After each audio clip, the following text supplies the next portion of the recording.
ओम शांति। बाबा कहते हैं, बच्चे एकाग्रता की शक्ति को बढ़ाओ, क्योंकि समय अनुसार एकाग्रता की शक्ति की अत्यधिक आवश्यकता है। एकाग्रता की शक्ति वाला ही अचानक के पेपर में पास हो पाएगा।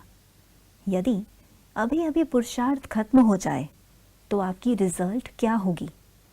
देखो बच्चे, पुरुषार्थ इसी तरह अचानक ही खत्म होगा, और जिस बच्चे ने स्वस्थिति के आसन पर अर्थात ऊंच स्वमान में स्थित रहने का और बाप को अपने संग रखने का अभ्यास किया होगा, वो ही अचानक के पेपर में पास होगा। कई बच्चे सोचते हैं कि हम अचानक के पेपर में तो पास हो जाएंगे, परंतु अचानक का पेपर बहुत भयानक होगा।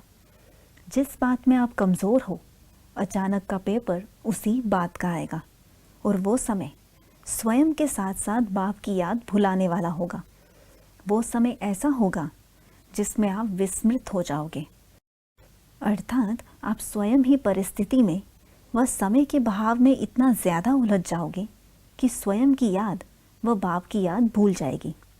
परंतु जो बच्चा अभी से ही अपनी ऊंच स्वमान में स्थित होने की ड्रिल कर रहा है और साथ ही साथ अशरीरी बन अपने बाप के पास घर जाने का भी पुरुषार्थ कर रहा है, अर्थात जो स्वयं को आत्मा रियलाइज कर बाप के साथ सर्व संबंध जोड़ने का पुरुषार्थ कर रहा है, अर्थात बाप की श्रीमत पर चलने का 100% अटेंशन दे रहा है, वो ही बच्चा अचानक के पेपर में बाप की मदद से पास विद ऑनर बन पाएगा। इसलिए बच्चे स्मृति स्वरूप बनो, मन बुद्धि को एकाग्र करने का अभ्यास बढ़ाओ। बाबा बार बार कह रहा है अचानक अचानक अचानक, तो इस बात की इम्पोर्टेंस अर्थात समय के महत्व को समझ, बाप की समझाने के महत्व को समझ पुरुषार्थ करो, अन्यथा बाप भी कुछ भी नहीं कर पाएगा।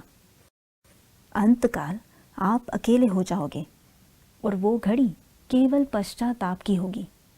इसलिए सोच समझकर अपने एक एक सेकंड को सफल करो।